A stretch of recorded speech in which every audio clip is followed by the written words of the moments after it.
Need an education on how to grow your business? The nice guys are here to help.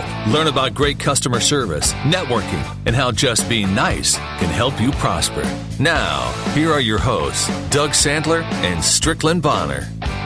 Ladies and gentlemen, welcome back. We are the Nice Guys on Business podcast. It's me and Doug back again. I can't believe we've actually stayed in business this long. Now we're got to be months into this thing already. Well, it's because nobody has to pay for it. It's easy that way. You know. Well, wait a minute, Strick. I've paid a lot of money. My credit card is at max right now. I don't know what the heck you're talking about. Well, that's why we need to get more sponsors, like our excellent sponsor, Rockwell Global Media, from our bonus podcast on Thursday, and we have double bonus today because... Double bonus. Wait, we need a jingle or something. Hold on a second. Can you hand me that belt? Just hand me that. Just hand it to me for hand it to me for a second. Hold on a second. We have what? Do not turn this into the morning zoo, okay? I'm putting the bell away. I get one ring a day. Step away from the bell, Doug, okay?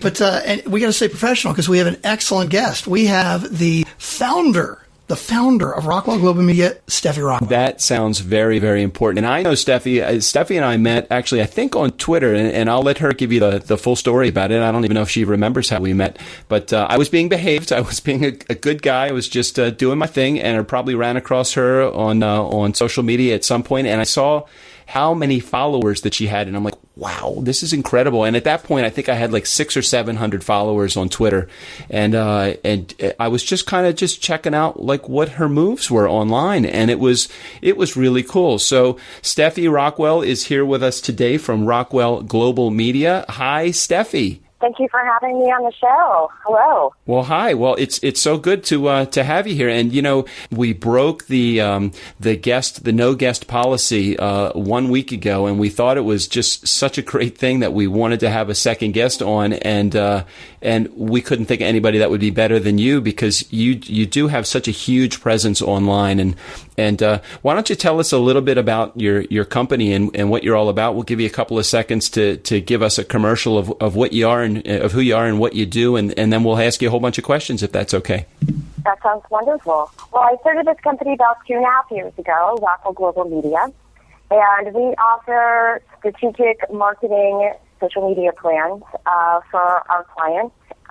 We do everything from writing the overall copy to imagery to Twitter building, Instagram building for our clients, and really trying to keep their brand very cohesive and representing really what they do and what they offer, services or products. So if somebody reaches out to you and says, "Hey, I just have no idea if I even need you or not," because as a solopreneur, especially in the beginning of solopreneur, you just made that up. I didn't. Steffi, did I make solopreneur up? Isn't it a word? I think that's a fantastic description, actually. As a guy that's in business on his own, I have no idea, and then I get to the point where do I need somebody like Steffi, and I don't know. So, obviously you make the call. Steffi was good enough. She was bold. She actually reached out to me. She strategically, I'm assuming this is how her business works. She said, "Hey, why don't we set up a phone call to see if anything that I do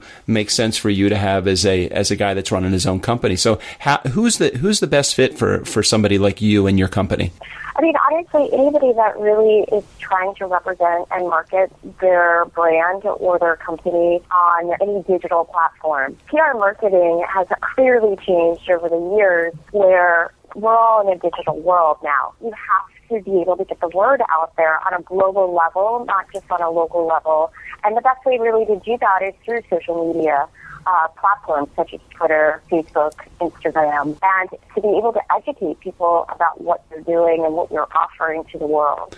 It's not that I was clueless, but I didn't have the hugest idea, the biggest idea in the direction that my company wanted to go. And I would imagine that just trying to figure that out is a whole process just on its own. Do I want to be on Twitter? Do I want to be on Facebook or LinkedIn or Instagram? Or what is the best social media platform to me to promote my business with? Right. We really do an evaluation for our clients of where they should be, where they shouldn't be, what platforms are best for them to get what they are trying to communicate to the world. So we'll look at their website, we'll look at their branding, we'll look at their logos, we'll look at their copy, the written copy on their website to make sure it's clear, and then we'll start creating a strategic, individualized plan for those clients. Every client needs, are different. And we really like to make sure that we give them a tailored plan to meet their goals and what their needs are. Oh, that is great stuff. I mean, it sounds very comprehensive. And we've got a lot of listeners who are entrepreneurs or wantrepreneurs or thinking about it. Wait a minute. You just made up that word, too. No, I've heard that one. Wantrepreneurs. That one's definitely a real word. I mean, I can't say it's in Webster's, but, I think it's a real word. And, really what I found fascinating, Steffi, doing a little research, you've done a lot of different things, and it looks like working for other people. You worked finance, consulting, fashion buying, fashion PR, and actually, you have your degree in psychology, not even in business, right? Yes, I have a degree in psychology, and I also have another degree in science. Actually, I think that Stephanie is the poster child for overachievers. I know that she is. I've seen her. She is dressed to the T. I'm sure right now she's probably wearing her business attire. She's got her heels on. She's got that amazing Coach bag. If you go online and see any of the photos from her on any of her profile pictures, she looks like she's just a put together person. I know that may not feel like that's important, but as a guy that is looking for help, to me, that's critical. She's got it together with her education. She's got it together with business ownership. She's motivated. She's ambitious. She knows how to dress. The kind of things that, you would look for in any business owner or any business that wants to take money from you. I want somebody that's professional. So well done, Steffi. Thank you. It's really important. In my perspective, I treat my business as a business. My team treats our business as a business. And it's really important for our clients to know and understand that we do what we're saying. We do what we're going to do for our clients and fulfill our obligations for them and really promote them the way that they should in a professional manner. So can I ask you an off-the-record question just about business? Absolutely. But I'm just really curious. Okay, so a guy calls you or a girl calls you and they own a business, they're an entrepreneur, but they just don't want to be involved in all of these aspects of the business. How the heck do you grow a Twitter following or LinkedIn following of 30, 40,000 followers without obviously nobody's going to want to buy a follower. That's not the approach to take. So how do you build a Twitter following of 30,000 plus people? Well, it's not just about building to a 30,000 plus number. It's really about building that following that's going to work for our clients. So we take a look at, obviously, what their needs are as a client, and we strategically pull people that would be appropriate to follow and for them to follow back, whether it's in their industry or whether they would be appropriate for the service or product that the client's offering. And then how do you, I was going to say, through that though, how do you maintain, because one part of your business is building your business and building the network that you need to maintain a good client base, because I'm assuming the best way to get more clients is to also build a good network. But then you have to, on the other side, you're the chef, the cook, the bottle washer, you're everything. How do you maintain your creativity through all that? It's called multitasking. Yeah, I forgot you're a woman. Women are great at multitask. Guys, we can focus on one thing at a time. I'm great at one thing, but you ask me to do two things at the same time, and I completely F up. It's a lot of multitasking. It's a lot of hard work. It's a lot of long hours. And I'm very passionate about what my company offers. I also have two wonderful people that work for me and with me. And that really has helped as far as being able to have that balance. So being able to delegate and know when to delegate as an entrepreneur and selecting the right people. Strick, we have no power. Who are our power partners? Do we have a power partner? Power partners. I have a Powerpuff Girl. I know. I got the Powerpuff Girls. I normally have them on in the background. Well, I think Doug, I talk about it all the time that Doug, you're the social media guy, right? And I'm the tech guy, and I hate that. So really, you and I have a great balance with that. I mean, Steffi, your company would be great for somebody like me if I'm out on my own, because really I hate all that social media. Now you're going to get a call from Steffi after, hey, Strick, let's set up an appointment next week for us to get. Absolutely. That's Tuesday. See, next Tuesday or Thursday. Good for you, Strick. And it's not that I hate it. I'm just no good at it. I don't understand it, but you do. That's what it's all about. Find the things you don't do well. Don't do them. Hire somebody else to do them. Yeah. The thing is that most of our clients are CEOs of companies, and they're super busy, and they don't have time to treat, and they don't want to.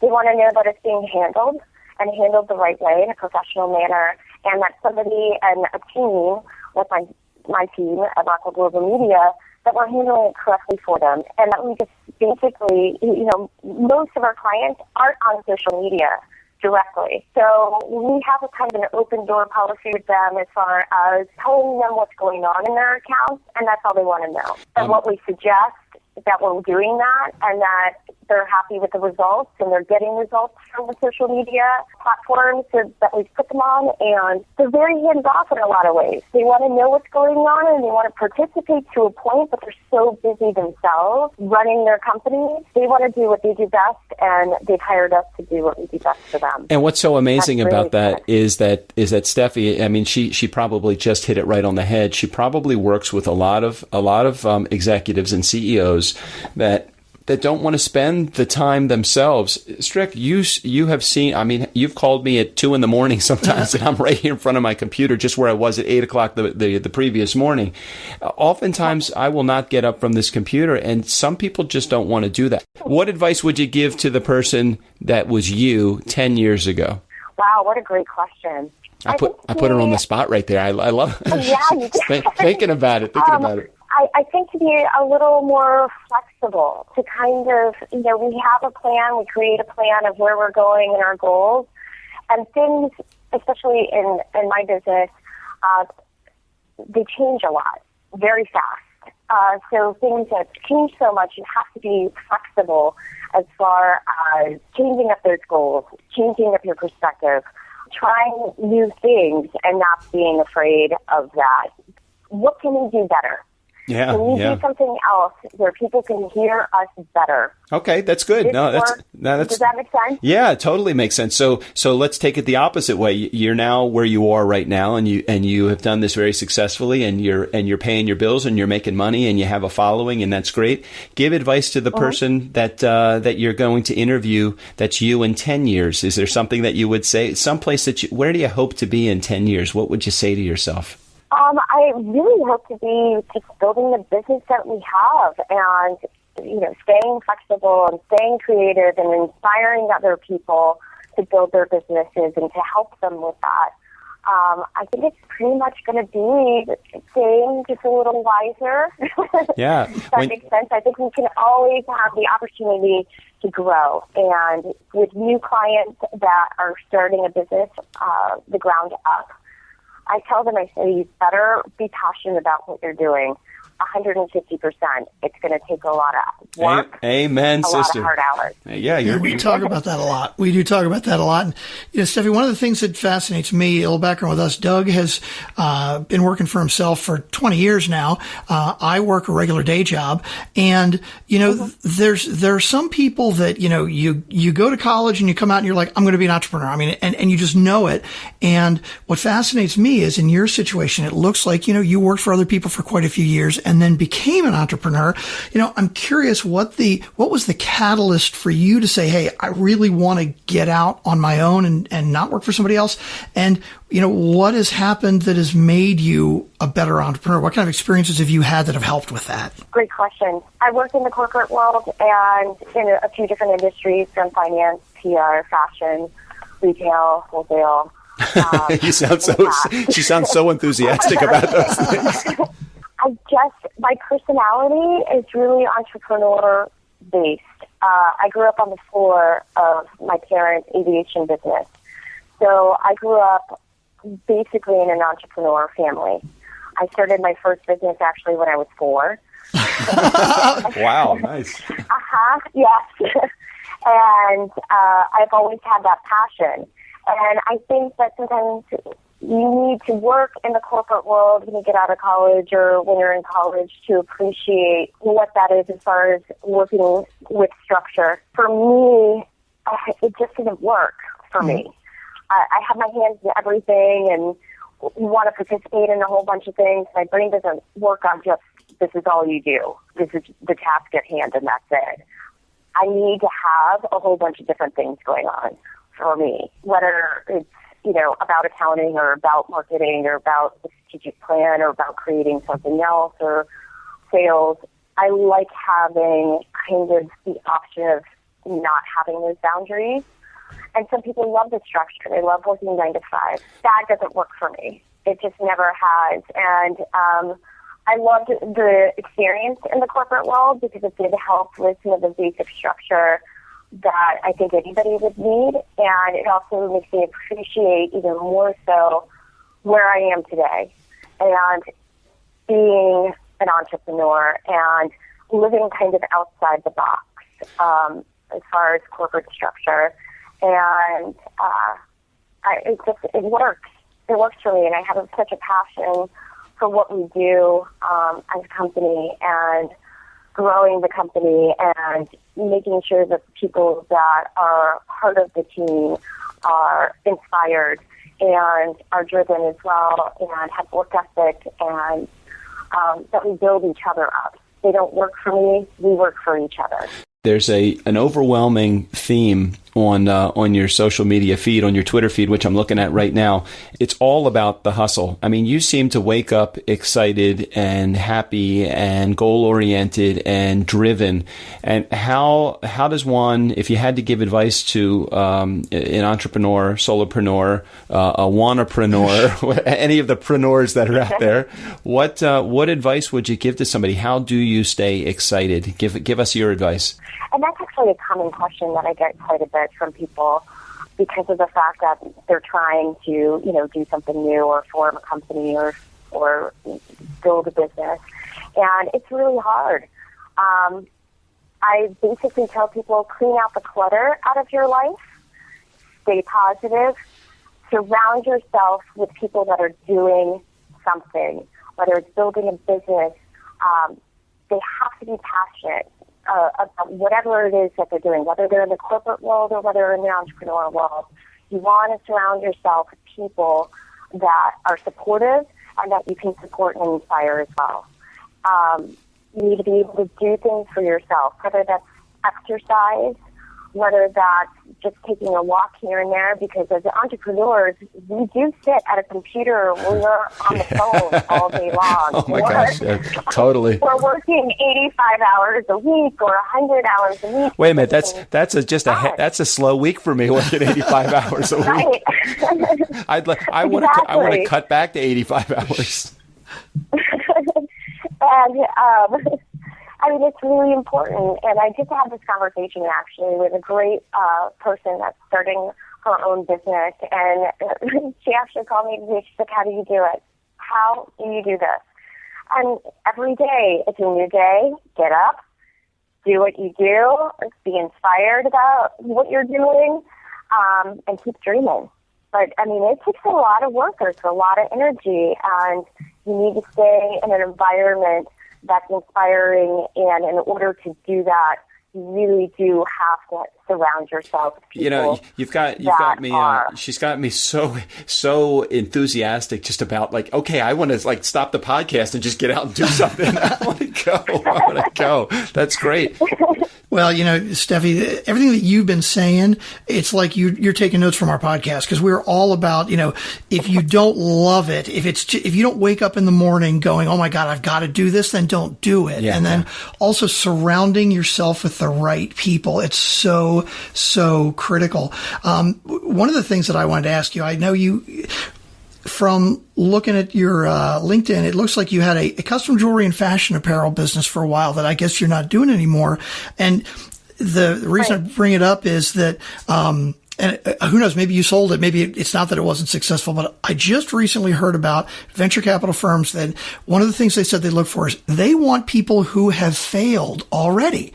And when they asked why, it's like, well, you got to realize the things you did wrong. Take the velvet off your sledgehammer. Just say to you, hey, Steffi, did you fail at this business? Or that's where I think you're heading with this. Did you fail at it? Did you succeed at it? What happened? So, Steffi, can we ask a question? Well, you put it on LinkedIn, so you're leaving it as fair game. Did it go in the crapper, Steffi? What happened? What happened? No, it actually didn't. I started a fashion company, a small resort line and jewelry line in 2007. And it just kind of blossomed. I basically, at that time, I quit my job.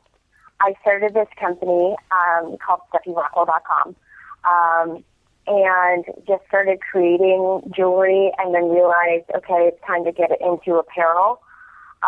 And started doing resort wear apparel, which was a lot of fun. The next thing I knew, I was featured in the Breakers magazine, which is a hotel in Palm Beach. We had nice. So you had a lot of people with white patent leather shoes buying your products. The next thing I knew, we were doing a fashion show for charity in Palm Beach. The next thing I knew, I had people calling me about where can I get your designs, and it just started really blossoming, and it was terrific.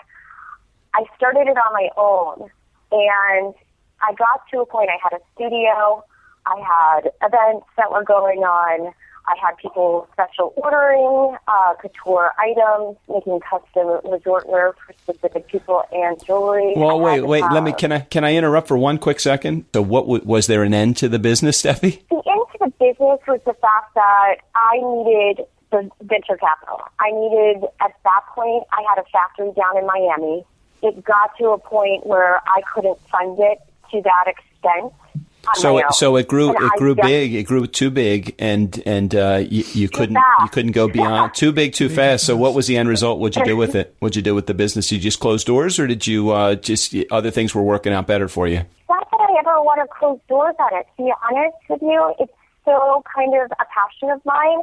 I just haven't decided, if I find the right partners, I'll do that as well as run Rockwell Global Media.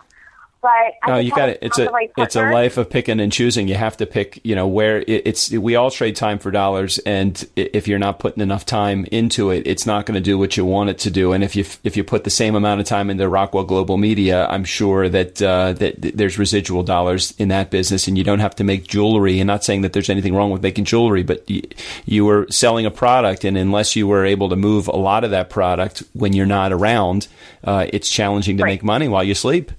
Exactly, and it's still a passion of mine, and I'm not going to rule it out for later. It's funny because one of our new clients that we have, they hired us because of my fashion background for them to create their brand, because there's a lot of different things that people don't realize when you have a fashion company, how much raw materials you need, how much working capital you need, and what goes on with the process. So it's been a lot of fun so far, and I'm glad that I have the background of having a jewelry and fashion company to be able to help them develop and learn from my mistakes, and really get them going. Well, and that's the two really interesting things. I mean, what these VC guys were talking about was we want somebody who's failed because we want to know that. Hold on, wait. I have no idea what a VC guy is. You better start telling. I told you about using acronyms and letters and initials. Venture capital. Oh, VC. Gotcha. VC. Got it. Not like Viet Cong or anything. I'm good. It's amazing. I've been able to stay in business as long as I have without any VC in my life. But that really, they want people who have failed because you learn from the mistakes. But also it's interesting because different businesses work at different scales. Steffi, it sounds like one of the things you realized when you get into really the fashion end and not just jewelry, you need a huge amount of capital to really make that work. Whereas a business like you're doing now, at least the way you're structuring it now, the way I see it, all you need are more good people. So Steffi, as we come to the end of the podcast, unfortunately, you've been so giving of your time, and I've taken way more of your time than I originally had anticipated. But thanks for sticking with us. How can people get in touch with you if they want more information about your product? Can you give us some contact information for yourself? Sure. They can contact us directly by phone on our website, rockwellglobalmedia.com. They can also contact us via email at info@rockwellglobalmedia.com. They can tweet me. They can tweet the company if they like, if they're on Twitter, or they can reach out on Facebook on our company page, Rockwell Global Media, on Facebook. So there's a lot of different ways that they can contact us. If they want to contact us via phone, the number is 561-267-8585. Excellent. Well, thank you. So thank you. a lot. Oh, there's more. Is there more? Well, you got a lot of ways to reach you. I can tell you that the best way for me to reach Steffi, I know that she is a 24/7 Twitter person. So I don't know, a tweeter. I don't know. What do you call a Twitter head? What do you call what you are? What is somebody that's always on Twitter? A tweeter. So I'm a tweeter. So they can find me at Steffi Rockwell. Yeah, and on Twitter. And she is amazing with that. And I promise you that she responds extremely fast, as she has done with me in the past. So, if you haven't already picked up a copy of my book, I got to put in a plug for the book, Strick. I haven't even done that yet. Can I do that? Sure, why not? Okay, excellent. What is the name of my book? Nice Guys Finish First. Oh yeah, that's right. Nice Amazon. Guys Finish First on Amazon. We've done well there. But today our guest again is Steffi Rockwell from Rockwell Global Media. Thank you, Steffi, so much for being a guest on our show. Final thoughts. Any advice that you can offer to two nice guys that are on social media all the time? Any advice? The advice I have is stay passionate, do what you love, and keep going. All right. Well, thank you, Steffi. So, Strick, you want to take us out of here with Steve O'Brien? Yep. Hey, Steve O'Brien, talk us out. Thanks. We'll see you next week. Thanks for listening to The Nice Guys with your hosts, Doug Sandler and Strickland Bonner. Get more info and stay in touch at niceguysonbusiness.com.